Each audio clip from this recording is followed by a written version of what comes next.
కూటమి ప్రభుత్వం ఇచ్చిన హామీ ప్రకారం పెన్షన్దారులకు 4,000 రూపాయల చొప్పున పెన్షన్ ఇవ్వడం జరుగుతుందని 33వ డివిజన్ ఇన్ఛార్జ్ గుజ్జుబాబు పేర్కొన్నారు. కాకినాడ సిటీ ఎమ్మెల్యే వనమాడి కొండబాబు సూచన మేరకు 1వ తేదీన పెన్షన్దారులకు ఇంటి వద్దనే పెన్షన్ను అందించడం జరిగిందని చెప్పారు.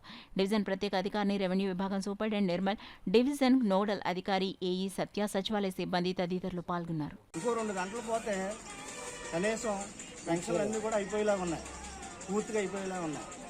వారంటీని ఎక్కువ పెట్టుకొని వర్క్ చేసేవారు. ఇప్పుడు అదే వారంటీని తీసి పక్కనెట్టి 10 మందితో వర్క్ చేస్తుంటే ప్రతి ఇంటికి మేము కూడా అందజేస్తాం. తెల్లజోని 6 కాడి నుంచి పెట్టి మెట్టి ఎక్కుతున్నాము, ఇస్తున్నాము. వృద్ధాప్యం అందరికీ కూడా చాలా సంతోషంగా ఉన్నారు. అప్పటికంటే ఇంకా సంతోషంగా ఉన్నారు. ఎందుకంటే 1000 రూపాయలు ఇంకా అదనంగా పెంచారు బాబు గారు. వికలాంగులకి 6,000 చేశారు. చాలా సంతోషంగా ఉన్నారు. గత ప్రభుత్వంలో పెన్షన్లు వికలాంగులకి, వితంతులకి చాలామందికి కరెంటు బిల్లు వచ్చిందని, పింటేరి ఎంత ఉందని అన్ని పెన్షన్లు తీశారు. నిజమైన వికలాంగులు పెన్షన్లు తీశారు. కొద్ది బాగున్న వాళ్ళని కూడా నేను ఇంటికి గడప గడపకెళ్తే చెక్ చేస్తుంటే దొరుకుతున్నారు. ఇప్పుడు కూడా వాళ్ళ పెన్షన్లు ఉంచేశారు. వికలాంగులు పెన్షన్లు తీశారు. వితంతులకు వృద్ధాప్యం ఉన్న వాళ్ళకి తీశారు.